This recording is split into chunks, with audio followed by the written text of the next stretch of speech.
What up, IDS Mob? Welcome to the Introvert Dating Success Show. I'm your host, as always, Harry Wilmington. This is the show where you go to learn how to date as your introverted self while still getting your precious alone time. So happy Mother's Day. I don't know who's going to be watching this because I assume everybody's going to be hanging with their moms today, but happy Mother's Day to those of you that have moms. My mom is still alive, and I got to call her this morning and wish her happy Mother's Day. I find she doesn't need much stuff these days because she's older, and therefore she's like trying to declutter, and she's also allergic to flowers. So I didn't have to do anything but give a phone call, and I'm also the firstborn, but like she's typically told us, like, don't get her stuff. Like she just is happy that we still want to talk to her and that she's still alive. And so that's what I did, you know? But I figured it'd be good to do a Mother's Day version of this show because I'm realizing, especially after a particular article that came out this week, that there are guys out there that are dating that are unaware that they have various mommy issues that are preventing them from having happy, joyful relationships. And this comes in a variety of forms. I'm going to talk about 3 of those forms today, the 3 types of mommy issues that could cause you to have turmoil in your relationship if you are not aware that you are potentially doing these things, all right? Plus, I got a couple of comments that I got this past weekend that I want to answer. And of course, this show is ultimately about you guys. So if you're watching this and you want to ask me a question, then you can simply leave a question in the chat and I'll be happy to get to it. For those of you listening to this in podcast form, I do live shows. And so if you want to be a part of those or know when they're going to happen, you can subscribe to my YouTube channel at youtube.com/Harry Wilmington. And then when I go live, you can ask me a question live. Or if you want to ask me a question outside of these lives, maybe dig into your personal stuff, you can sign up for coaching at introvertdatingsuccess.com. But with all that said, let us go ahead and get into this episode of the Introvert Dating Success Show. It's the Introvert Dating Success Podcast, the show for introverted men that's all about learning how to attract beautiful women and still get your precious alone time. And now, here's your host, dating coach and fellow introvert, Harry Wilmington. And as always, guys, this show is brought to you by the introvertdatingsuccess.com website. You can go there now to check out my various ebooks, audiobooks, and programs, all of which are designed to help you date as your introverted self while still getting your precious alone time. And speaking of that, if you go to my website right now, let me just put this into the chat. For the month of May, we are doing what I call Pay What You Want May. And basically, I have 3 ebooks there. I have a book on how to properly text women. It's like a 100-page ebook that teaches you the ins and outs of what to do and what not to do. I have a book there called The 10 Steps to Winning Back Your Ex.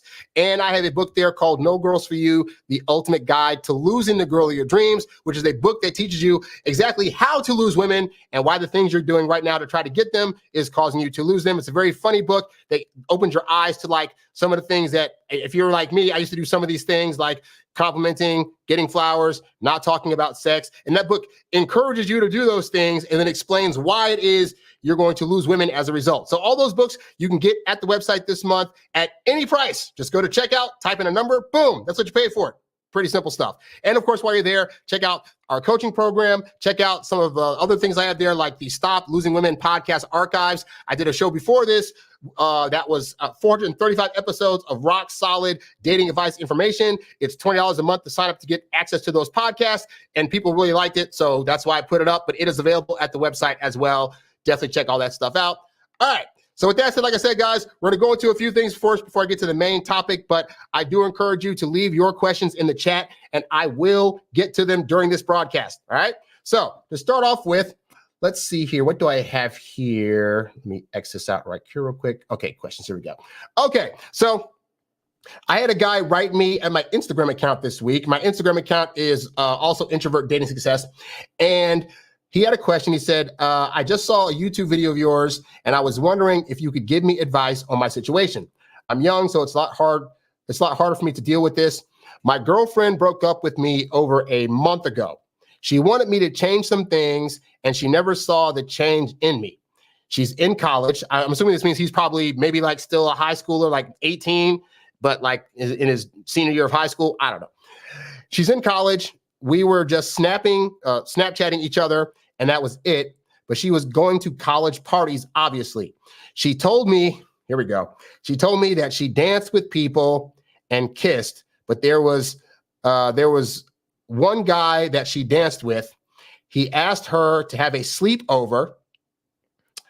So the next weekend, she brought him back to her room and they hooked up and more. This was about 2 to 3 weeks after our breakup. We had been talking more, and she says that it was just a night of fun and that it was mutual, and she didn't enjoy it at all. She is trying to see something and change in me, try to see something and change in me now, but I don't know how to let that go. She did all these things with another guy, but I do still love her. How can I go about this? So I don't want to, this guy's new to all this stuff, so I don't want to like browbeat him, because if she's just gotten to college, he's probably 18, she's probably 18 or 19. This is relatively new to them. As a person that's in his 40s, though, because this is new to him, he's thinking, I've never heard these excuses before. They must be legitimate. What's going on? I'm looking at this as a 42-year-old and saying, yeah, this is what all women say when they're trying to get back into your good graces after they've hooked up with somebody else. Like, and he's not because he's so heightened emotionally, he's not able to see the contradiction that this woman put into what she was telling him. So I will tell you, guy, she said to you on one hand, it was a night of fun, but then she said she didn't enjoy it at all. That is her brain in the process of trying to get in your good graces, trying to race and come up with excuses and reasons of things. And, oh, well, it was just a night of fun. Oh, but also, but it wasn't really enjoyable. Dude, she enjoyed it. Like, she invited him back, hooked up. Even if it wasn't the best hookup in the world, the experience of that was joyful to her. She is smart enough as a woman to know that telling you, the guy she's trying to get back with, that she actually had a great time hooking up with this other dude is going to probably cause you to be like, oh, now I definitely don't want her back. And so women will try to downplay other hookup experiences that they had because they want to do that in an attempt to show you like, oh, it wasn't that bad. It wasn't that big of a deal. In fact, it was less than nothing. It meant nothing to me.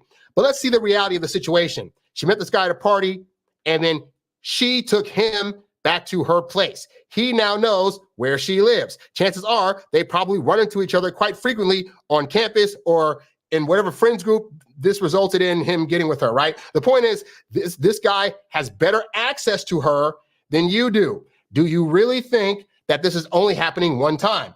I got news for you. That is the excuse that every woman out there will give when she's trying to get back with you, is that, oh, it only happened the one time. Because again, they're trying to lessen the blow. Everything she's saying is an attempt to try to lessen how big of a deal this is, so you won't see it as a big deal, and so you'll look past it. So her being like, oh, it was just the one time, and I didn't even really like it, that is her way of trying to convince you that you should just look by all this stuff. And what I'm telling you guys, for one, I've said on the show before, if a breakup happened, that at this point, both parties are free to do whatever they want with whomever. That said, also, if this is a situation where she's in college and you were still in high school, typically, this is actually normal. Long distance relationships in your life will typically not work out.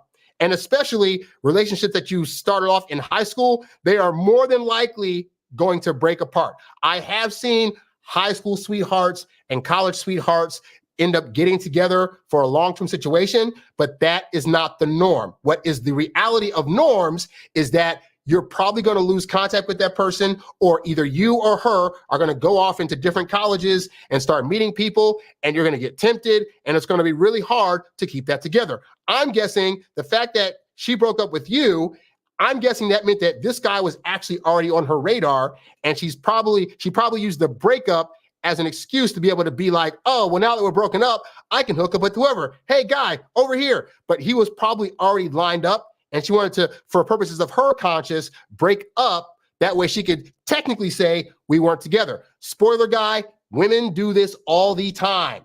If they have another prospect out there and they don't want to see themselves as the bad girl in the situation, they will do the thing of breaking up with you, hooking up with the guy they wanted to test it out with, and then go back to you, the sucker, being like, oh, but he'll take me back because whatever. And so while I have said before, hey, breakups happen, sometimes during breakups, hookups happen. And I say this, if they come back to you after that hookup and they're like, hey, like, I want to get back with you, for one, just be aware going forward, if a breakup happens, most women are probably going to be back in the sack with somebody, whether it's to get over the pain of the breakup or whether it's because she wants to feel pretty again or she's just horny. Sometimes they just get horny, they want to do some stuff, you know? And so that is going to happen throughout the course of your life.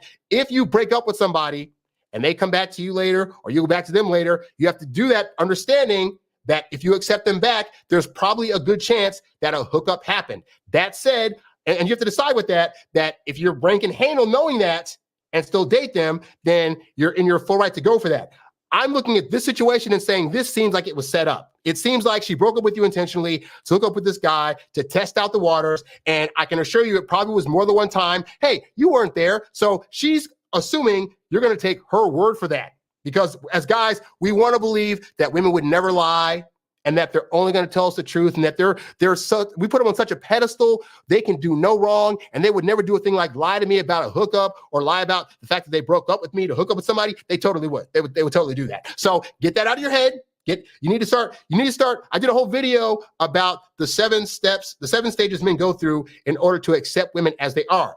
This is an example of a truth of something that women do that for men coming into this space, it's a hard pill to swallow. This is why a lot of this information is called the red pill. If you ever saw The Matrix where Neo had to take a red pill or a blue pill, the red pill is the pill that men take that says, hey, if you take this, you're going to know the reality of what's actually going on in your world. And when you first learn it, it's not going to be pretty. Most guys get the red pill through a suppository because learning this information and hearing it is not easy. I had to go through my own journey of like, wait, what? Women are like, what? They would say, what? When she said this, she actually meant this over here. I can't believe women would never. And you have to learn, hey, just like men can lie, women can lie too. Just like men can do dirty stuff, women can also do things like break up with you to hook up with another guy and then come back saying, oh, please, please, please, I don't want to be alone. And that meant nothing. They will totally lie to you. So once you get in your head, though, that women have the capability to lie, that should not be a deterrent from dating women. It should just be, okay, I now know to add this to my arsenal. So if I do start seeing things that we consider like red flags or start getting that feeling that something untruthful is going on, I'll listen to that instinct instead of just assuming, but no, she would never lie. Because again, even women that you think would never do a thing, like lie to you, would definitely do that, all right? So I would say in this situation, I would stop talking to her. Like real talk, the way this is set up, I don't like the smell of how this is. I don't like the fact that she broke up with you, hooked up with a guy, then tried to get right back with you. Like it'd be different. It was like, okay, you guys broke up. And then maybe 2 or 3 weeks later, she hooked up with a guy, maybe dated him for a while, or maybe it took like 3 or 4 months where she dated that guy and another guy, and then said, okay, I've had 3 or 4 months. I've been out there. I dated other guys. They weren't nearly as good as this guy, and I missed this guy.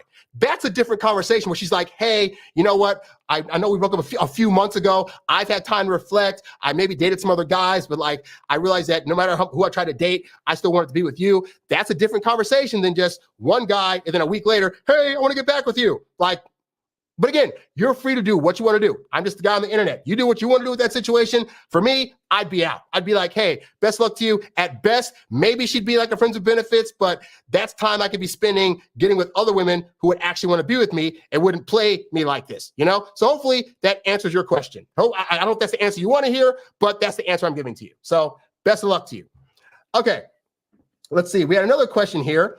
So I did a video a while back called Friend Zone After 2 Dates. Here's how to reverse it, where I talk about how if you go on a date with a woman and after 2 dates, she says, oh, we should just be friends. There's things you need to be saying and doing that make her know that, one, that's not where you're trying to go. And also, if she wants to spend time with you, then it's in a dating capacity, not in a friendship zone capacity. All right. So I did that video.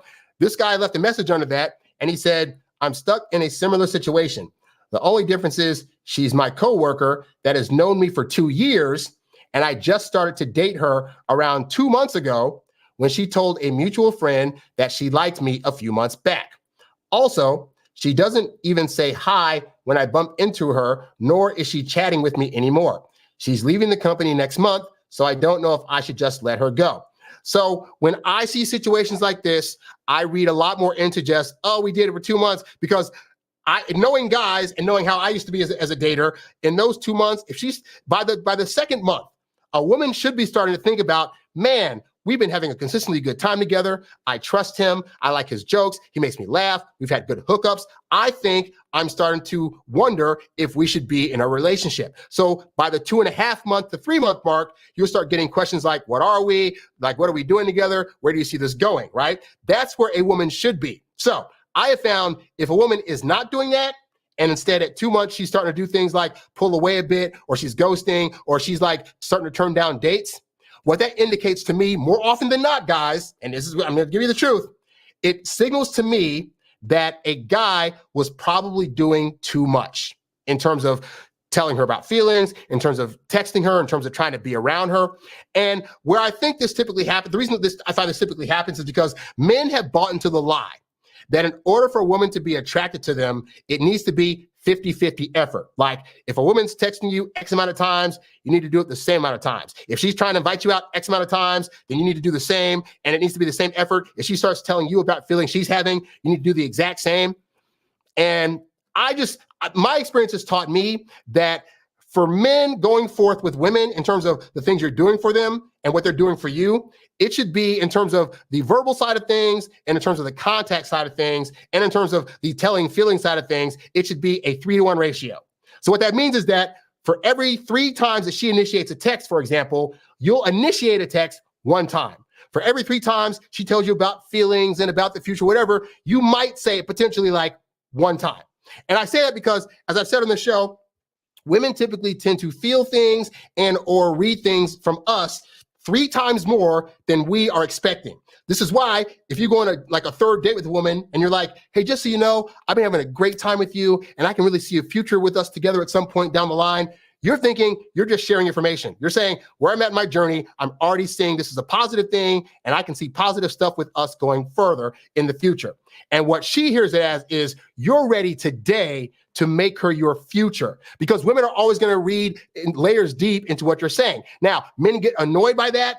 Guys, it is the way women are built since day one. And it's actually a positive because I found in relationships, I love it when the women that I'm dating, for example, can predict, oh, I went to the store today and I got you these grapes because I knew you were about to run out. Or, oh, I went to see what kind of shoes you wear, what kind of clothes you wear because I figure you're going to need these at some point. And so that ability of theirs to read into what your needs and stuff are is fantastic, right? But that also goes to the communication of things. When you are telling women at the same rate that they are how much you like them and care for them and want to do things for them, it feels like too much. Your 50% effort to her feels like 150%. Whereas if you're doing the 3-to-1 ratio, then when you send a text to her, that feels like 3 texts, because you got to think about the energy she's giving behind your text. She's been anticipating. She's been waiting. She can't wait to hear from you again. She's been building up all this anticipation to hear from you and desire for you. So when you finally send that text, it's like, he finally texts me. Now, if you do that at 50-50%, it's like, it goes from like, oh, he finally texted me to like, oh, he finally texted me. Oh, he texted me again. Oh, he's texting me again. Oh, he's doing it again. Oh, yeah, I know he's going to text me. Yeah, he's predictable. Oh, okay. So see, you lose the anticipation aspect the more you're texting her. So that's why if you do it 3-to-1, it feels to her like you're doing it at the same level. Same thing with telling feelings. If you're trying to match 50%, she says, I love you back. You're the greatest thing ever. Oh, you're so beautiful, Buttercup. It becomes less special. Women want the times that she hears from you, the times that you tell her about your feelings for her, to feel like special events that she had to wait for to hear, because the waiting aspect for women is part of what helps them build attraction. When you take that away, then they lose that. So when guys tell me after 2 months, because this is a typical thing that I get messages from, is that we dated for 2 months, things were going great, and then she suddenly ghosted. Women don't just suddenly feel a thing. But what can happen is that 2 months was spent where she got to experience what it's like to have you call all the time, text all the time, tell feelings all the time. And that over time starts to lower her interest. Now, at the point that you actually got her highly interested, her interest was probably at like 75%, right? And then the more you were there, the more you were doing things you weren't supposed to, it goes down and down and down to where she's not going to go from like 75% interest to like 0, It's going to 75%, and then maybe one day you texted too much or you got really needy when you're like, hey, I haven't heard back from you. Is everything okay? It took her interest in you from like 75% to like 70. And then one day you you hit her up and ask if she could come over. She said she's busy. You threw a little temper tantrum, and now it's down to 65. And then one day you guys are having a discussion about something, and she disagreed with something you said, which is totally fine because women like that discussion. But you thought you had to jump on the bandwagon and be like, "Oh no, I'm so sorry. I actually agree with what you said." And that's like, interesting. He's not standing up for what he said he initially believed in this argument. Down 60. So by the time 2 months come, she's down to like 51 to 49%, at which point she's out of there. And you're like, but it just happened so suddenly. And you're not reading the little subtle hints of things that indicated she was starting to lose interest. But that's because most guys don't understand that if they're matching the same level of not interest, the same level of, I can't think of the word right now. If you're matching the same level of trying that she's doing, basically, then you're going to find that she's going to eventually lose interest real quick. Okay. So what I would say in this case is at the point that she starts doing this kind of stuff, your job is not to work harder. Effort. When she finds you're putting the same amount of effort, it starts to make her lose interest. I kind of couldn't think of the word effort. But anyway, so yeah. So if this is a situation where she's starting to back away a bit, your job is not to now show even more effort to try to keep her. I have found in my dating life that if you leave her alone, like go full no contact, knowing that there's a good chance she will not reach out to you, I have found actually doing that gives women the space they need to start what? Missing you, wondering if they're going to hear from you again, anticipating seeing you. When you take away the ability for women to anticipate you and desire you, that results in them losing feelings. So you want to keep it to where, again, if you're not doing so much contacting of her, then she can't be like, oh, this guy's contacting me again, you know? So once that happens, leave her alone. Assuming that there's any chance of saving this thing here, it's going to be when she reaches out to you, at which point you say, hey, great, love to hear from you. Hey, I'm busy right now, but let's meet up for a date sometime. Boom, you send that one text. Your texting from now on should only be to ask for dates. It should not be to build rapport. You shouldn't be spending extra amount of time with her because, again, as you're spending all that extra time, it's taking away time for her to anticipate you and miss you, all right? So if you do that stuff, then there's a shot that she could come back. But also, I advise you, when you go no contact, this is also the time to go after other women. Use this woman as a lesson learned and know going forward that you should not contact so much. But again, I only know so much of your situation, so that's the best I can attest from this. If you happen to have more details about the situation that you want to share with me for a future video, I would be happy to analyze those and go over this further. But for now, hopefully what I've said helps you out. I forgot to bring water to the event today because I am thirsty as heck. So I'm going to get that real quick. Like I said, guys, this month it's all about it's Pay What You Want May. So you can get any of my ebooks for whatever price you want to pay for them. So I'm going to leave you a little snippet here of what my ebooks are about, and I'll be right back. Hey guys, Harry Wilmington here. And I just want to tell you really quickly about some of the awesome ebooks that I have available at the website. So to start off with, we have my brand new book, Stop Losing Women, which is based off of my previous podcast. And it's over 284 pages of life-changing advice for your dating life.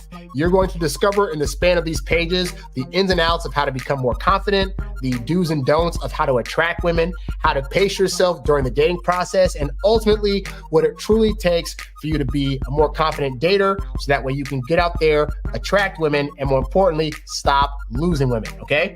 The other ebook that I have on my website is called No Girls For You, The Ultimate Guide to Losing the Girl of Your Dreams. This is the first book that I ever wrote, and simply put, it is a 12-chapter masterpiece that is designed to, in a very funny way, mind you, guide you through the ins and outs of why all the things you're trying to do right now to attract women can actually cause you to lose them. I mean, things like being the nice guy, overextending yourself, getting too many gifts, too many compliments, and a variety of other things that you may think as a guy I should be doing. This funny book's going to help you figure out once for all why you should not do those things and how to better yourself instead. So be sure to check that book out as well.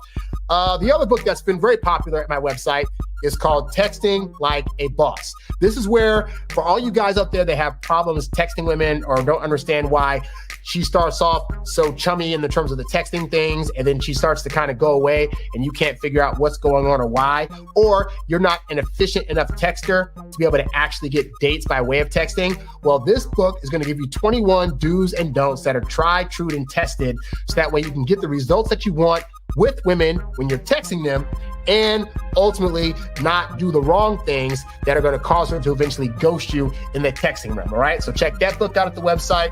Lastly, My other popular book that I have there is called 10 Steps to Winning Back Your Ex, the step-by-step, no-nonsense guide to reconnecting with an old flame, regardless of who ended the relationship. And so for you guys that are like, hey, I think I lost a great one and she left me and I want to get her back, or you might have been the guy that's like, hey, I dumped her and then I realized I made a mistake and I want to get her back. Well, this book covers both of those scenarios in a very detailed step-by-step way that is designed to allow you to figure out what you did wrong, how you can show up better, and the sequence of events you need to go through in order to effectively win back the woman that you are no longer with. So if these things sound like things that'll be helpful to you, then definitely go to introvertdatingsuccess.com, click on the products tab where you can find a summary of all these books as well as my various programs, and they will be more than happy in helping you figure out whatever part of the dating journey you're on,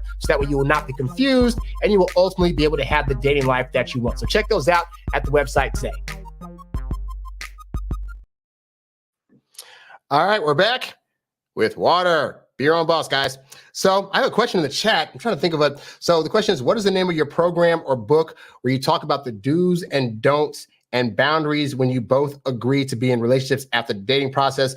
I believe you mentioned it in one of your videos. So that program is my Introvert Dating Success Academy, which I've now pulled into the Introvert Dating Coaching Academy altogether. It's like a 12-week program. So I don't necessarily have that one as a solo thing anymore, although I'm thinking about a lot of things lately. So like I currently have like my big program at the website, which is like the 12-week coaching program. And then I have my ebooks and stuff like that. So I've taken my bigger programs like Smart Digital Dating and the Introvert Dating Success Academy and put them into my bigger course. But I've also been thinking of late, like I had the conversation today of like, as much as I like the Introvert Dating Success show thing itself, my original program was called Stop Losing Women. And then as I was noticing my advice was gearing a lot towards introverts, that it was helping them, I changed it over to the Introvert Dating Success show. But I find that like, I don't know if that's limiting in terms of like people that watch my stuff or want to buy my stuff. So I've considered possibly changing the name to something else because I feel like I want to reach,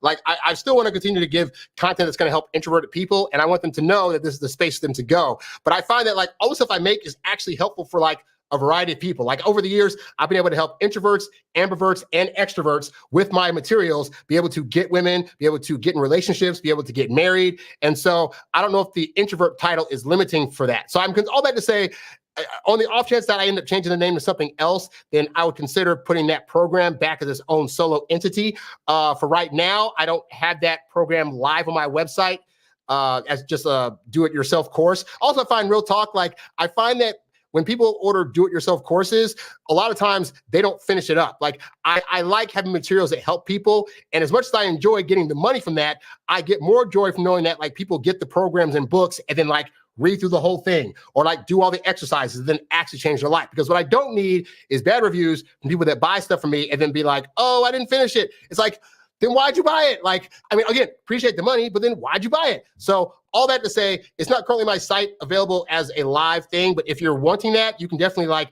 write me and I will send you the link to get the solo version of that. Just promise me if you get it that you're going to actually like finish it. But all that is, but the negotiation portion, like how to negotiate and get once you comes to you and says, oh, what are we? Like the conversation you need to have in order for that to like go through, that is in that program, you know? So again, if you want that, let me know. I'll send you the link and we can talk about all the stuff, all the show. My email address is harrywilmington@gmail.com or harry@introvertdatingsuccess.com, you know? So before we get into the main topic, there was a TikTok thing that I answered today that has left some interesting comments on it that I kind of want to go through. So there was a guy that had left a TikTok that people could stitch with that said, you know, what's something that happens in the movies that frustrates you that doesn't happen in real life? And so a lot of people were responding like, oh, you know, the microphones, like they don't go out really when you get nervous or whatever. And so as a dating coach, I said, what I find annoying is that these people in these movies, I did a video on this last week, like people in movies have these long speeches about, oh, like the guys at the end, they've known a girl for like 2 or 3, like they got up with a girl like 2 or 3 times. And then at the end of the movie, they're like, oh, I love you so much. And I feel these things for you. And oh my God, we should be together in future. And the girl in the movie's like, oh my God, I feel things too. I'm so glad you told me that. Thank you for confessing your feelings. And then I said, guys do that in real life and they find out it doesn't work. We've all tried it. Oh, I'm going to write a note to a girl. I'm going to write a poem. I'm going to let my longtime friend know that I have feelings, because in the movies they do that and the friends get together and they're happily ever after. And then it rarely happens. So then some guy had left a comment saying, I think this is less about them expressing their feelings and more so the fact that they aren't doing it with women they actually have made a connection with. And this is an excuse that I've heard before, because men will come in here and think like, well, it's not that my tactic shouldn't work. It's that I did it on the wrong woman and she just wasn't appreciative. And I try to tell guys that a woman could have potentially worked out. Like she could have built up to where she would have high interest in you, but when you say certain things or do certain actions at the wrong time, you're now throwing off her timing, at which point it goes haywire, And then so somebody put on here as a comment, they said, imagine him doing such a thing at the wrong timetable she set in her head. And so I wanted to address that comment particularly, because that's the thing that I don't think guys also understand. Like, men are very analytical and very logical, and they plan things out. And so the assumption that men make is that, for example, I'll say women on average take 2 to 3 months to solidify their feelings. So then the thought that a guy will have is, so wait, she already has a timetable in her head that it's going to take her 2 to 3 months to want to be in a relationship. Like, why would she have such an arbitrary timetable? And I try to stress to guys, women are not thinking about these things consciously. If anything, these are the advice that I give you guys is based on a lot of trial and error and a lot of observations that I've made from women over the years. Over my years of dating, I've discovered that on a general level, most women around month 2 to 3 would come to me, hey, so what are we? So what's going on? So after that happens a few times, you start to realize, oh, so like I always tell you guys, women are all the same. Like, they say the same stuff, they act in similar ways, and they also have a very similar time frame. Like, even if a woman had like the lovey-dovey feelings for you a month and a half in, most women I find aren't going to even voice that to you or bring that to your attention until like the 2.5 to 3 month mark. So you can't have this idea in your head that women are so calculating. Like, yes, let's give women credit. At times they can be very calculating. They know what to wear, like what scent to wear, what dress to wear, if they want to show their cleavage or not, how they're going to bat their eye at you, or like those things are very conscious, right? Things like body movement, her deciding when to touch you, her deciding that it's time for you guys to go to bed together. Those are things that women don't plan out, they feel out. And so because with the decisions that they're making are so feelings based, you can't go on the idea that women are logically thinking, after 2 or 3 months, I'm going to say to this guy, what are we? And we should blah, blah, blah. Like, that's not how they're going to operate. That's how you should operate, because you as the guy need to be a man with the plan. But no, women aren't in their heads thinking like, okay, even the ones that are like, I read Steve Harvey's book and I got to wait 90 days to hook up with the guy, even if they think they have a plan, those women will still go off what they're feeling. If Steve Harvey says, for example, hey, wait 90 days to hook up with the guy, and you guys, and she's feeling you hardcore by like day 40, she may be willing to like break that rule, or to not go all the way, but to go most of the way, because her feelings are guiding her towards that, And so don't be mad at women for on average functioning all the same. They didn't all get together and say, hey guys, so 2 or 3 months, right? 2 or 3 months, we're gonna make them wait that long before we start telling them that we're in a relationship, and we're gonna get them anxious as heck. They're not doing that, all right? But again, you as a guy need to be doing that, because it works in your favor to be more strategic about dating than it does if you don't. If you're out there being a man with a plan and thinking romance is gonna just happen, and it just so happens that if you guys happen to both like each other by 2 days, and you can just happen to tell her feelings and it happen to like, you're going to falter, all right? You don't lose points for knowing the average of what women need in order to get into a relationship with you, and then executing that plan, But if you don't, you're gonna fail. So hopefully that gives some specifics to what that person was saying over there, Funny enough, I think this woman commented too. This woman said, it's always funny when women need all this time to even figure out if they like someone, but men want to know if they want to marry them in a year or less. And that goes to, again, you don't understand the timetable. I mostly talk about dating on here, but like, even at the dating point, you should be dating a woman for a minimum of like 18 months before you even talk about the next step. And I find, again, even with marriage, people, and you've been tricked. Like, men really think that they got to be the ones to bring up marriage and getting together long-term and proposing. And just like with dating, I tell you guys, wait until she comes to you and says, hey, what are we? So in terms of becoming the fiance, you will start seeing signs from her that indicate she's ready to get married. She will like randomly pull up wedding things on her TikTok. Oh, I happened to come across this thing about wedding dresses and rings. Oh my God. Or she'll start like, you'll walk by a jewelry store in the mall. Hey, let's just check out these rings real quick. I just want to see, I'm a girl and I like jewelry. I just want to see what they look like. She will be hinting to you, this is now the time to start asking about potentially being married, all right? But you as a guy, even if you're dating her for like a year and some change, you think things are going great, you being the first one to be like, hey, so we should talk about getting married. I promise you, guy, you're gonna have a better chance of not only her wanting to be married, but her like wanting to get engaged to you if you wait for her to start showing signs. All you got to do as a guy, for the most part in dating, honestly, is be reactive.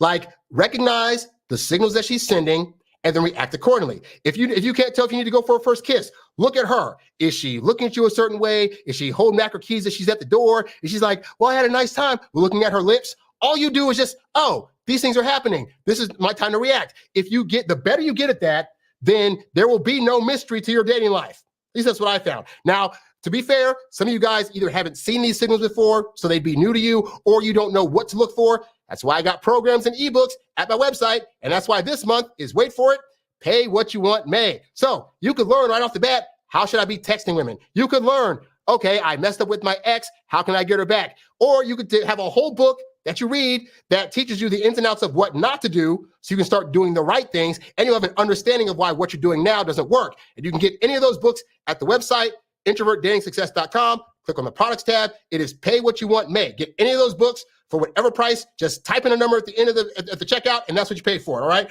I just want you to have the knowledge. So hopefully I'm doing my part, and hopefully you'll do your part to help yourself get your success.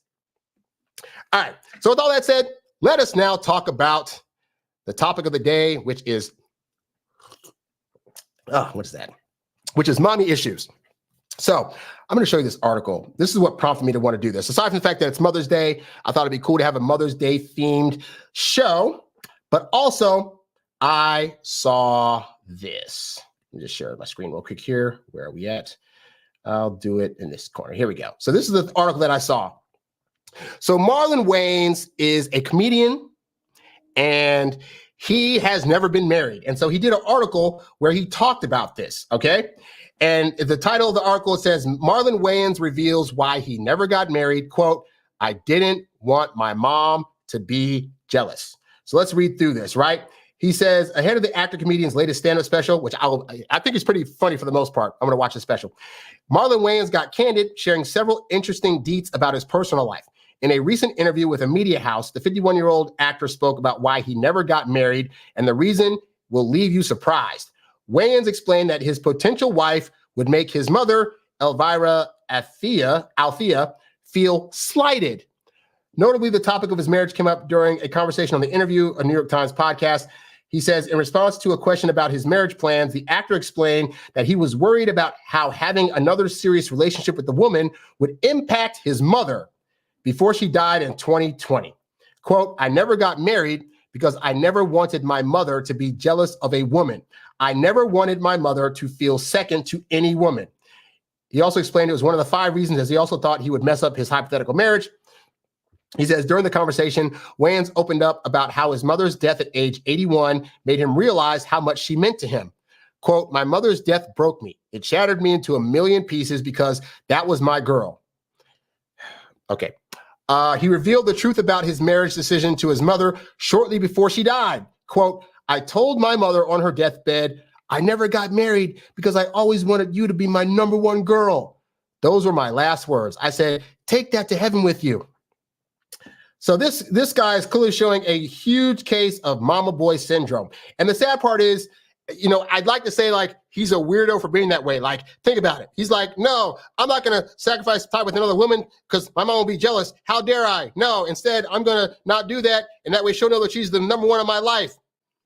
And yet that is not an odd thing. Like there are men all over this country that put their mom above and beyond any other woman that they would date and or potentially marry. All right. And so, but beyond just that, because that was one situation, but there are a couple of other mom related things that unbeknownst to guys can hold them back if they're not careful. And guys, I get it. Hey, I love my mom to death. Hopefully you've had a good relationship with your mom and you love her to death. She is, for all intents and purposes, the first lady in most of our lives, right? But as a result of that, there are ways that we either are or ways that we'll treat our significant other that causes these mommy issues to come into the fold and can affect you. So we're going to talk about that. We're going to talk about the 3 types of mommy issues that could be impacting your relationship. And let's start off with this first one as it involves Mr. Marlon Wayans, which is you're so in love with your mom that you're a little too in love with your mom. You know, these are the situations where, like, you as a guy, for example, might think your mom can do no wrong. Your mom would never be like those other women out there who would lie or cajole or cheat or trick you into believing something that's not true. And I'm here to tell you that that absolutely can happen. But more to the point, you know, when you are out of your mom's house, you graduate from high school, you leave for college, you get your own place. That's the point where you are now your own man. And so that's also the part where, in terms of your relationship to your mom, ideally, it should change. Now, I've heard that my situation is an anomaly because I grew up, for one, my dad died when I was 9. So me and my mom definitely got a lot closer after that in terms of, you know, just our mom to son relationship. But she told both me and my brother, hey, at the point that you guys are 18, you guys are fully grown. You have your own lives to live. You guys are going to come up with like your own thoughts and feelings about things that may agree with mine or not. I'm not going to love you any less if they don't. I'm not going to love you more or less if you decide to move away or do whatever. Like, you are your own men. We're going to have a different relationship at that point, and it's going to be a grown-up relationship, and that's totally fine.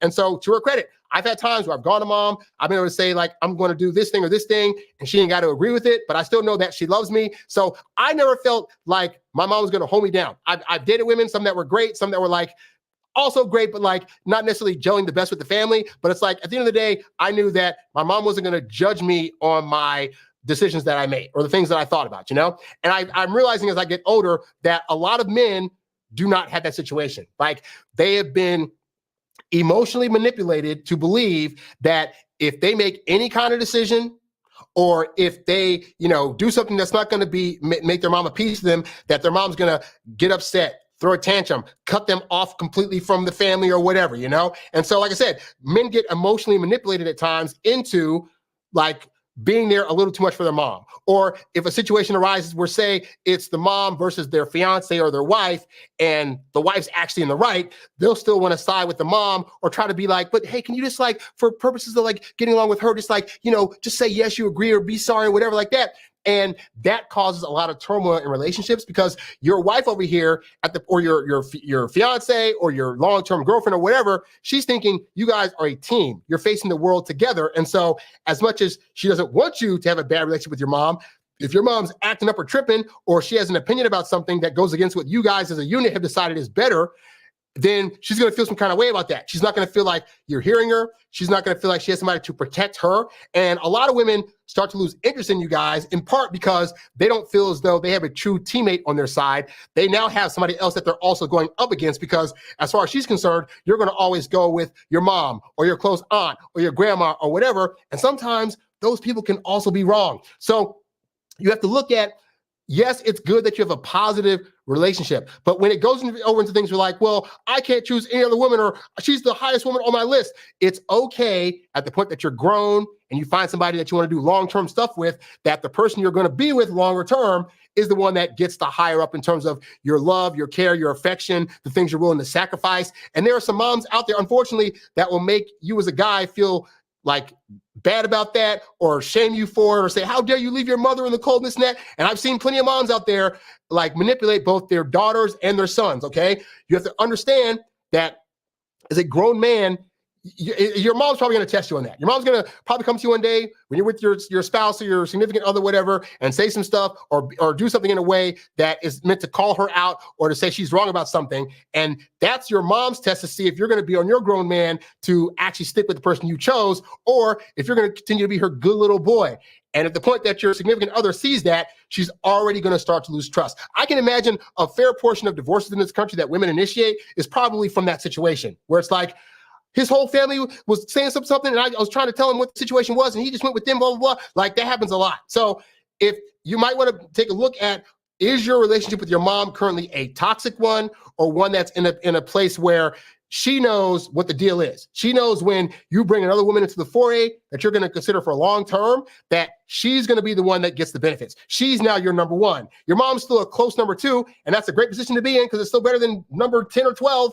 But like, your mom should acquiesce that position. And if she doesn't on her own accord acquiesce that, then you got to be the one to be like, look, mom, as much as I care about you, I'm with her now. My relationship is going to be different. And so and by the way, this is assuming you're with a woman that is actually like trustworthy and has the best intentions. If you are with somebody that seems to be a master manipulator and gaslighter and your family's calling that out, it does behoove you to kind of like investigate a little bit to see what that's about, because your family could be tripping, but your family could also be like seeing stuff you're not seeing. And so you have to get better at discerning like what's actually going on. Okay. But that said, assuming you're with a girl that's like there for you and just has a different opinion, then you got to look at like, you got to go home with this one every single day, not your mama, you know? But that's like one of the main things that moms will oftentimes do, because, hey, there are women also, they get jealous. They get jealous of you, of getting less attention from you and other various things. So you have to be mindful that, yeah, your mom's a woman. Just like with other women, she can get jealous, she can be manipulative, and you don't want to deal with that. And so if your mom's being that way, you got to look at the situation for what it is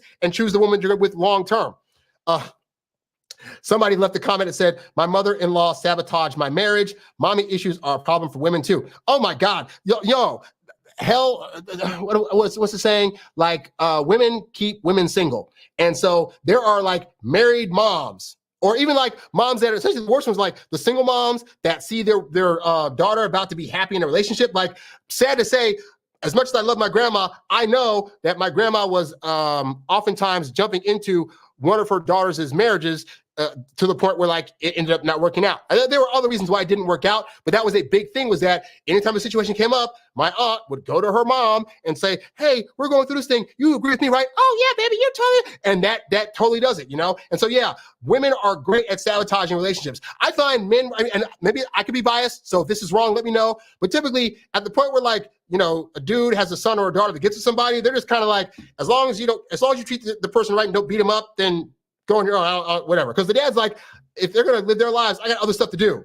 But moms, they're emotional. They've been with their kids since day one. They have all these extra feelings that go about. Not to say that dads don't. They do have feelings, but it's just different. You know, ours more about like disciplining, making sure they know right from wrong, treating people well, all this other stuff. And so when they leave off, yeah, we want to see them and we care, but it's like, it's not such as strong of a pull as like a woman could have of like, but they were my baby and I birthed them and now they don't pay attention to me and I used to breastfeed them and all this other stuff. So that happens. And it's sad because I've seen stories of like, I saw a story one time where a mom had a daughter that was married and she was jealous of their relationship. She was jealous of the fact that she had a good man. And so the daughter came home to her house one day and she found another woman's panties in the couch and straight away like divorced her husband. And it was like maybe 5 or 10 years later when her mom said, like, there was one time where she stayed over and she didn't like the guy. So she planted the underwear in the couch. And the daughter was like, I gave up a good dude. But again, and when she went to the husband, it's like, hey, what's with these underwear? And the husband was like, I don't know where those came from. She didn't believe him, which means she didn't have enough level of trust enough in him anyway to be able to not fall for what her mom was doing. That's why I'm saying when family brings stuff to your attention, it's worth an investigation, but like really listen to your spouse. Be like, oh, if they don't, there's no evidence to what that is being said, then they could be doing some stuff. But yeah, moms do that crap all the time. And so you as a son got to be mindful, either your mom or potentially her mom could be trying to destroy this thing. That's why you got to really be good at like discerning the kind of partner you have and then have good radar for like what's actually going on in your relationship. And that's also why, by the way, you want to typically keep people out of your relationship. Like if you guys have marital issues going on or disagreements or whatever like that, the worst thing you could do is go to family members. Like you'd be better off going to counseling or even like going to close friends that aren't directly in your family, because at the point that it becomes family business, now let's say you're in a fight, for example, with your wife about like something involving the kids, right? And then you tell your mom, you tell your dad, you tell blah, blah, blah, blah. And then like the next day, you guys figure it out. So now you figured out the problem, but now your whole family has a bad taste for the person you're married to. And that's not fair to them. So it's better to solve these things within your guys' relationship and not bring people in. Like my mom to this day, I never saw my parents fight. Not to say they didn't fight, but she said we would just have discussions. Like we would sit down, we'd have discussions. If I disagree with him on something, we could go out to family and I'd be like, hey, publicly, I'm with you. Back in private, we'll talk about it more and see what's what. But she never did a thing of like making my dad feel like less than a man in public. She would never air dirty laundry. It wasn't, I'm still finding out stuff now at 42 that she and my dad talked about behind closed doors, like, and he's been dead for 32 years, because she was just like, at the end of the day, that was our business. And so be mindful of that, guys. You think, and that's why also, I don't like when guys complain, like, friends that are married, they'll come to me like, oh yeah, my wife did this, blah, blah, blah. And I'm like, why are you complaining? Like, people are going to always do a little bit like, oh, she leaves the trash out, this and that. But like, to be complaining about bigger things, I'm like, if you want me to have a positive viewpoint of your spouse or significant other, maybe don't talk trash about them in front of me, because now I'm going to be mad at them. I remember when my brother was dating his now wife, every time he would talk about her to me, he would complain, like, because they've been dating for 3 years. They would get into these arguments. Kind of find out later, my brother wasn't, even though he was a good social guy for the most part, he was very sensitive to a lot of things, and so he would just start fights about stuff, and she would come to him with like rational things, But I didn't know that, because all I was getting was his side, which is like, oh, she said this thing, and then I got upset, and then this thing, and blah blah blah blah. So fast forward to he wants to propose to her, and we're driving in the car one day. This is back when I didn't have a car and I was still living on the East Coast. And he was like, hey, so what do you think about so-and-so? And I always tell people, if you're asking me my legit opinion on something and you want to know it, just know I'm going to give you the real. And so I give everybody a chance to back out. I'm like, hey, are you sure you actually want the answer to the question that you're asking me? Because I can tell you the full truth if you really want to know. And that's what I said to him. And he said, yeah, I want to know. And I said, I can't stand her. And he almost like wrecked the car. He was like, what do you mean you can't stand her? And I was like, yeah, I can't stand her. You're my brother. Every time I hear you talk about her, you're complaining about something she did. So now you're saying you kind of want to marry her. I'm like, I can't approve of that, because if she's hurting you, why would I want you to marry her? And he was really mad about me with that for a minute. And my mom had to explain to him, like, yeah, if you're talking bad all the time about her, like, why would he like her? So again, as I spent more time with her, I got to realize, oh, my brother's the one tripping, and he's gotten way better since then. They've been married 15 years and got some 2 kids. It's a fantastic, right? But suffice to say, yeah, you are giving an impression to everybody that you're talking about your significant other to, good or bad. I try to keep things positive when I talk to my family about whoever I'm dating, because I know they're going to come around at some point, and I want good vibes to be there. Not, my son told me that one time you did X, Y, and Z. That's not fair to them, and it's not fair to you if you want to be with somebody where people are viewing you guys as having a positive relationship, right? Anyway, so that's the first type of mommy issue that comes up, is like you being too stuck on your mom's titty to let go and realize, oh, you got somebody else in the picture now that wants to do a thing. But there are other mommy issues that have nothing to do with your mom or her mom and everything to do with how you're treating the person you're with. So the second mommy issue that comes up is treating your partner like she's your mom. This is when you as a guy get a little lazy. In the beginning, we're doing all the things. We're trying to tell them how great they are and how much we love them and care about them. And we're, treating them like they're our actual romantic partner. And then 6 months in, a year in, guys start to get lazy. Whether you guys are living together or whether, you guys are married now and you guys have a house and an apartment together, you start getting lazy. You're leaving your laundry everywhere.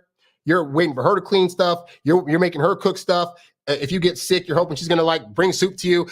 In short, you are turning your significant other into your mom. Now, to be fair, some of those things I listed, women want to do. Some women just like to clean.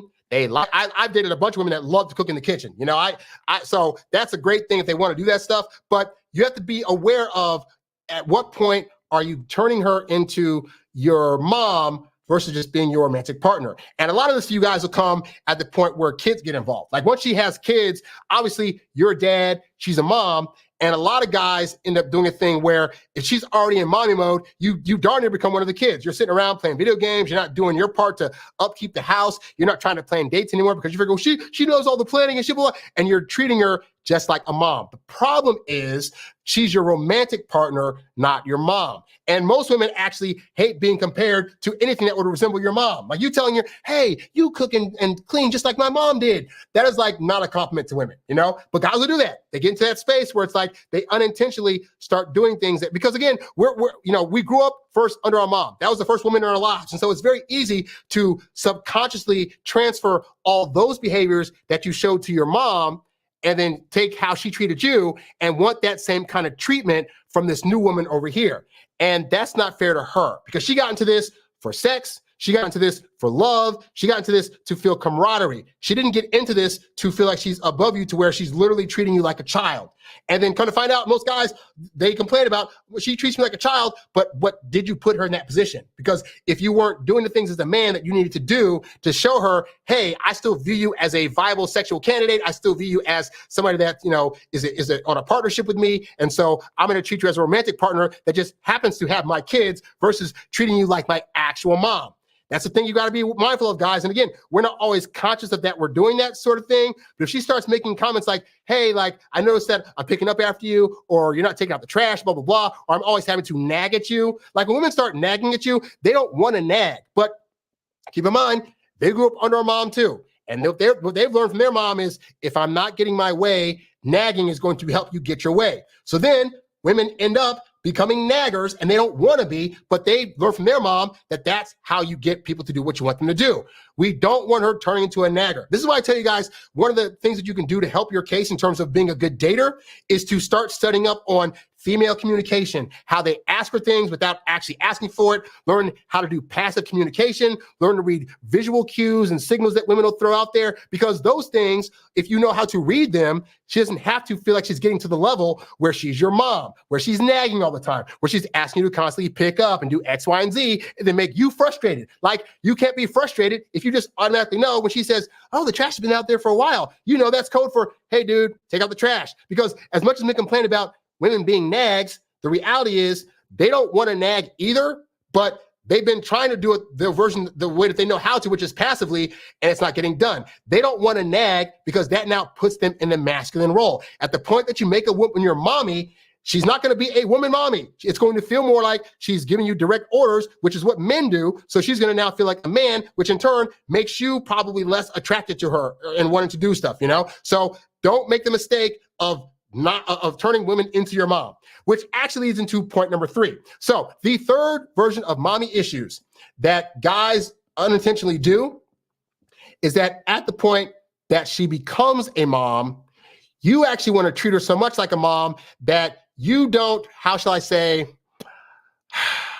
you view her in a different light than you possibly may have prior to her being a mom in terms of a lot of the romantic and particularly a lot of the sexual stuff.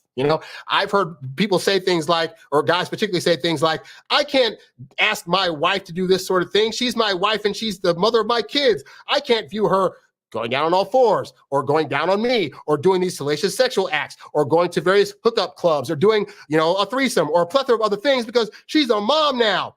Guys, even moms that are highly interested in you and have high attraction for you, they still want to be seen as a sexual being in your eyes. They still want to think that you have the ability to not just see her as a mom, but to see her as somebody that still has a libido and is still willing to go to Pound Town in a variety of different ways. And there are a number of guys out there that will suddenly for whatever reason, maybe it's like, they'll do things, especially like a lot of rich guys, they'll do stuff like, well, she's the mother of my kids. I can't ask her to do X, Y, and Z. I'm going to go and get a mistress to do it instead. And I'm like, or you could just ask your wife, but I can't. That's the mother of my kids. I can't do it. And guys, just because a woman has kids, it doesn't mean that she wants to lose that part of her that she's hoping you still view as sexy and alluring and vibrant. Yes, regardless of, her boobs are sagging a bit because of milking. She's got some stretch marks here. And yes, she's got all the markings of she is now a mother on her. But at the end of the day, when the kids are gone, when they're in their rooms or when they've graduated and are left from your house, she wants to still think that there's potential for you to still view her as that sexual, vibrant being that she once was. And that comes with being able to view her outside of the confines of motherhood. Why it is that guys sometimes can't compartmentalize, okay, when she's doing these things, she's mommy, but when she's doing things, I'm her daddy. Why they can't do that or why it makes them feel weird. Maybe they grew up in a household where they didn't see, they just saw their parents just playing their roles and they didn't see their parents doing the sexual things. As gross as it was, I saw my parents kiss quite often. I knew they loved each other. It was, as a kid, it was disgusting to watch, but I got to see, he's my dad's treating her like he's still in love. That was, in hindsight, a very positive thing for me to see, even at a young age. I don't know if a lot of guys are getting that or if they're just getting a lot of either they're growing up under single moms, so they definitely don't get to see how a guy is supposed to be with a woman, or they're dealing with parents who are just very parenting in their roles. You know, like they're just always, I'm your mom, you're my dad, and you do what I say so, blah, blah, blah, blah. And they don't really have real conversations about what it means to be in love, what it means to be like, this is your mom, yes, but understand she had a life before you and she had ways of being before you. And I know my mom, she would tell us, like, not in detail, but I guess in an attempt to not make us feel as though, like, I was a virgin until I was 23. I think in an attempt to not make us feel as though we'd be shamed for hooking up before marriage, she would tell us, like, yeah, I lost my virginity at this age, and then, like, I was with a few partners, X, Y, and Z, like, no explicit details, but just letting us know, like, oh, like, before I was your mom, I also was a horny teenager / horny 20-year-old, and she got married at 23. She got married real early. But suffice to say, like, she had her fun. And so I never grew up believing, like, oh, women, if they become a mom, they can't do anything else, because true to form, we all had a life before kids come into play, before marriages, before long-lasting relationships come into play. And so that's what women want. Women, most women that, you know, because there are with some women that they have a baby and then they also get into mommy mode and then they can't view themselves as being as sexual as before. But think about it as a guy. As a guy, how frustrating would that be for you to have all this great sex before marriage, have all this great sex before the kids come, and then the kids come and now she's just in mommy mode.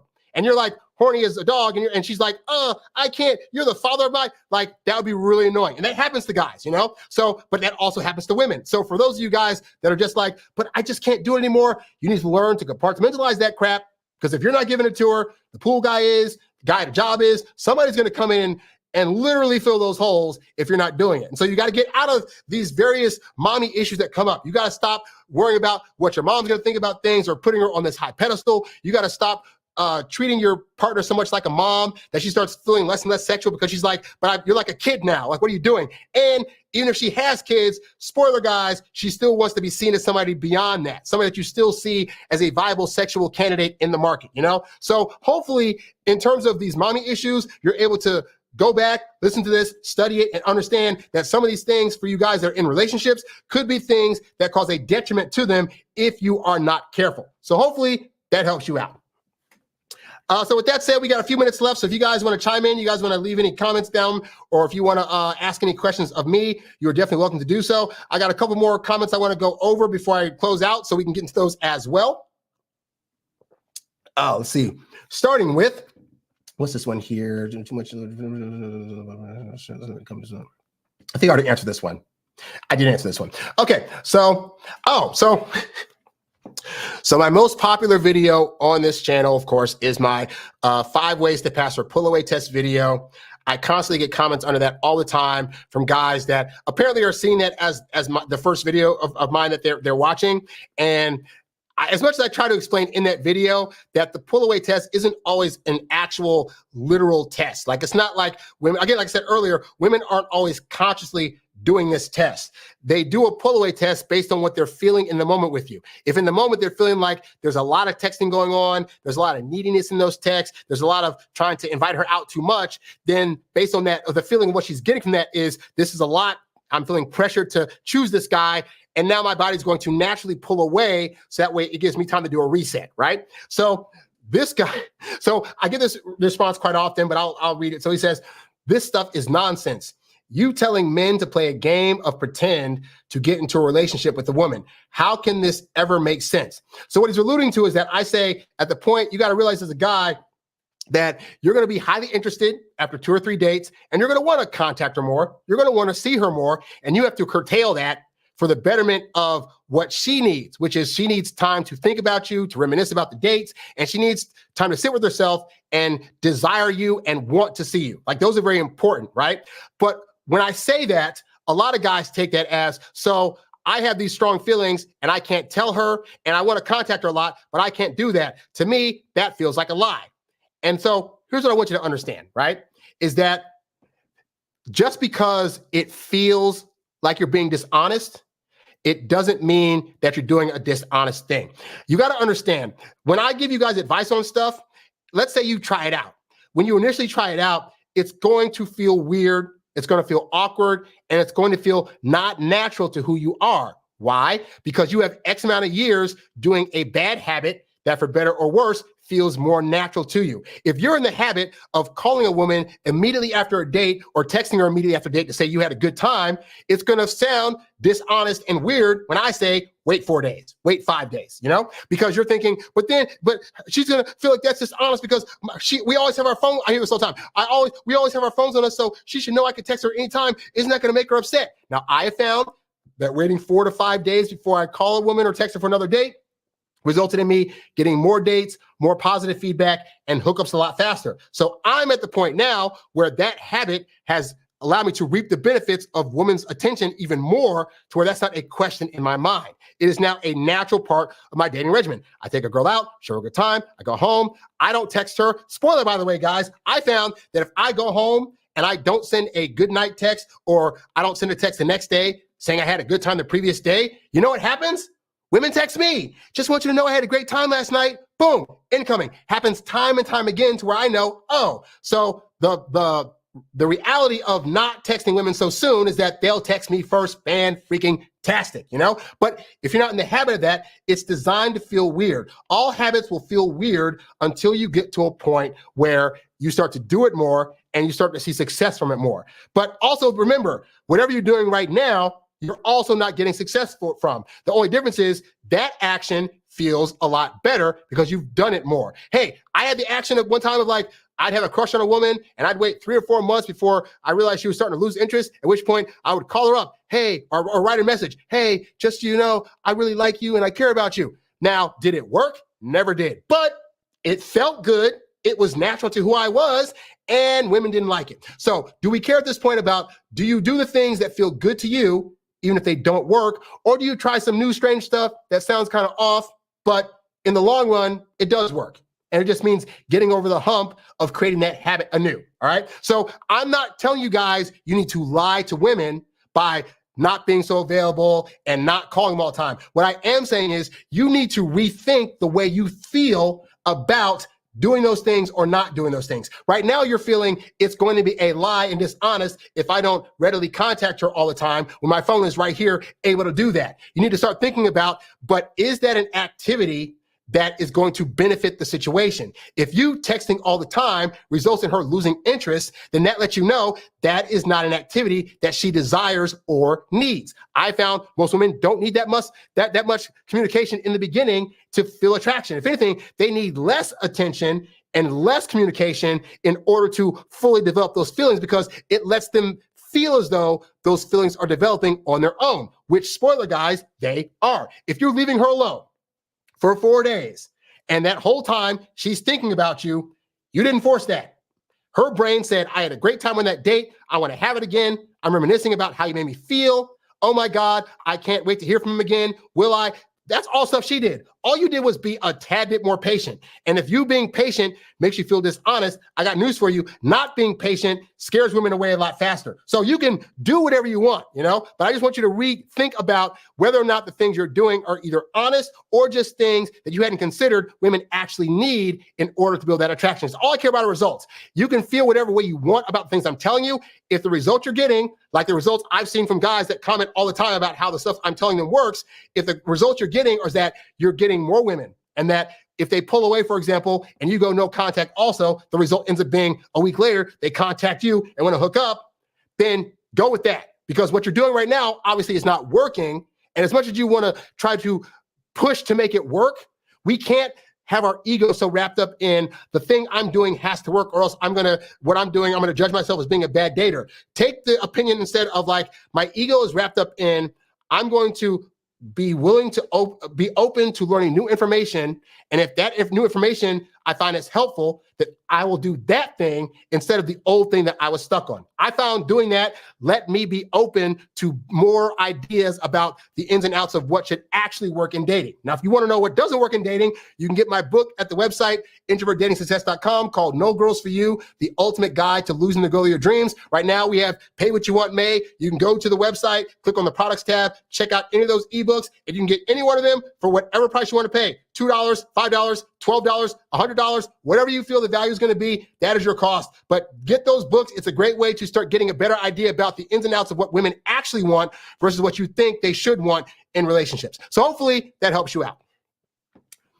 Thanks a lot. Feel free to leave any questions you have about your situation or dating in general in the chat. I'll be happy to answer them. I have one more thing to go over, and then from there on, if nobody else has any questions, then I will skedaddle. So I did a couple of videos in these past couple of weeks. I had a guy that wrote that said that basically he had gone out on a date with a girl, and then he tried to ask her out on another date, and she ghosted. She didn't answer back. She didn't respond. I told him, hey, you know what? Just don't react. Don't write back to her. You sent the text. She knows you want to date. We all got phones. If she wants to date you again, she'll write back, right? So he left an update. So his update said, hey, Harry, update on the girl that randomly ghosted me after asking her out. She responded, but didn't accept nor deny the date. She replied saying she prefers weed over alcohol with a laughing emoji. Not entirely sure if this is her trying to tell me to invite her to a smoke session. What are your thoughts and opinions? So I will give you the adult version of that answer first, which is if she's telling you now that she's into weed and alcohol, I would not say that she's a great candidate to date. Again, I'm 42, so I've definitely dated women who have smoked and or have done weed. And to be fair, they're not all trash. I've dated women who were lawyers or who were teachers that also occasionally smoked. I'm not a weed smoker at all. I've only tried weed one time, and it was an edible. And honestly, the high was great, or the high itself was great.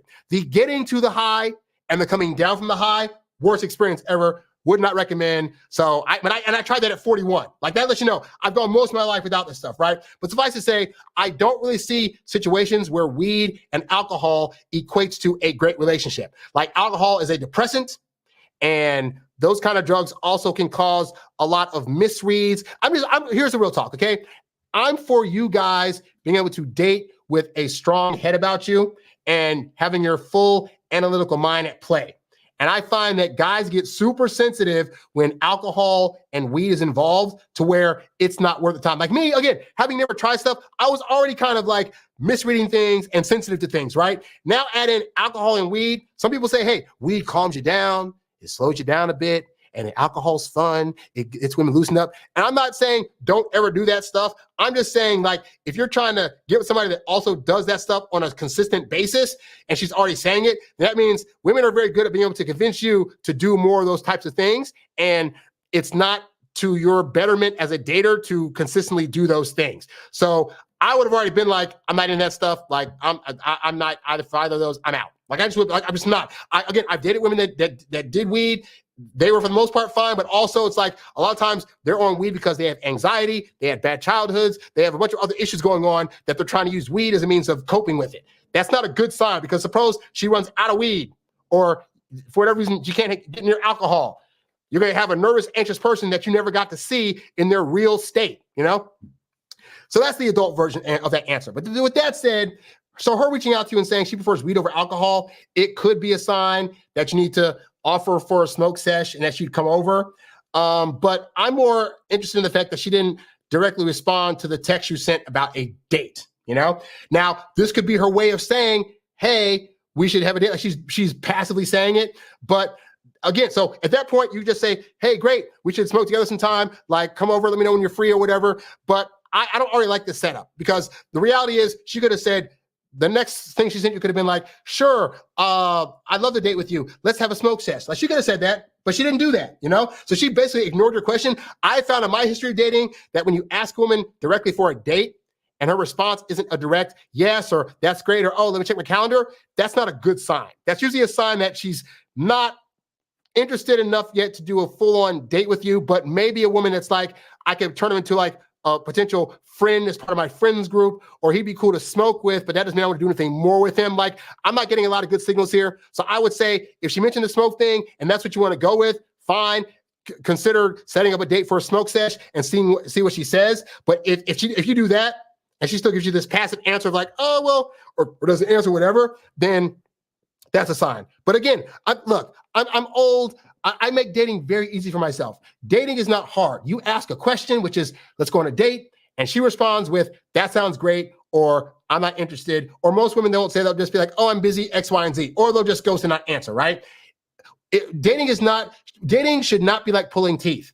Ideally, the women you're talking to have at least a borderline enough interest to where if you say yes, if you ask them on a date, they're going to say, yes, let's do that thing. If they're not doing that, they are now making dating hard. Dating, guys, does not have to be hard. You know what's hard? Life is hard, but your partner should not be. I've been in relationships where I've been with a woman that is like head over heels in love with me, and we never have arguments. That can't happen. People that say, but couples to fight all the time. That is a lie.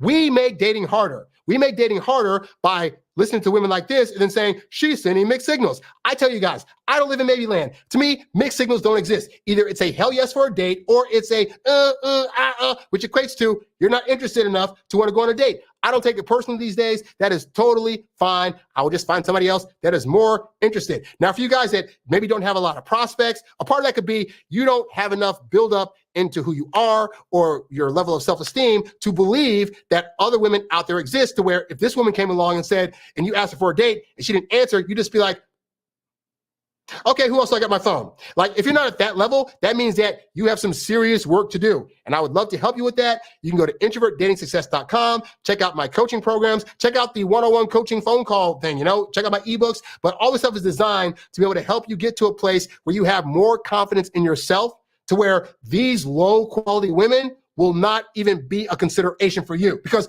yes, guys, you have choosing choice as well. We give all the power to women about, oh, I hope a woman chooses me. But when you get to a level where you know how the dating game works and you know that you're the best option for any woman out there, you'll be the one that has the mindset of, I'm doing the choosing versus I'm the one being chosen. And that makes a big difference between how successful you're going to be in your dating life or if you're going to continue to fail at it. And I don't want you to fail. So check out the website. And also subscribe to this channel. Put the likes up for this video if you like what I've been saying. And also, if you want to show support for the stuff I've been saying on this program, you can just go to my Cash App at $Harry Wilmington, and I will take, again, whatever amount. I just appreciate the support. Anyway, guys, that's all I got for this Mother's Day edition of the Introvert Dating Success Show. Again, I may be changing the name soon because I want to reach a broader audience beyond just introverts, and so I may change it to a different name, but I'm not sure on that yet. I'm just putting it out there now, so if it happens, you guys won't be completely shocked, all right? But anyway, guys, go to the website. Also, I got 2 great albums there. I got one by my puppet friend Nan Juan called No Girls For You. It's a soundtrack to that book. And also, I have an album called Kevin Samuels Was Right, which has a plethora of great songs in there, the titles of which are based on things Kevin Samuels, rest in peace, used to say on his show. You can check that out. It's on streaming now. It's on streaming on Apple Music, Spotify. You can listen to it for free. Just go to Apple, type in either Harry Wilmington or Kevin Samuels Was Right, and the album shows right up. Stream it. We got some great songs on there. I'll be making some more videos for some of those songs as well. But yeah, so check those all out. Happy Mother's Day to all you guys' mothers and the mothers that are out there watching this. And I'll be back on Tuesday with another live show. I also do sporadic live shows throughout the course of the week. So just subscribe to the channel, hit the notification bell. You'll be notified when I'm about to go live, because I usually put up a notice about an hour or 2 before I go live. And be sure to tell your friends about it, share the videos, blah, blah, blah, all that good stuff. I'm Harry Wilmington, and I will catch you guys on the next one. I'm out. Peace. You's a bad boy, but you can't stop, won't stop. You a high-earning, high-value, high-class man. You a high-earning, high-value, high-class man. You a high-earning, high-value, high-class man. You a high-class man. You a high-class man. You a high-earning, high-value, high-class man. You a high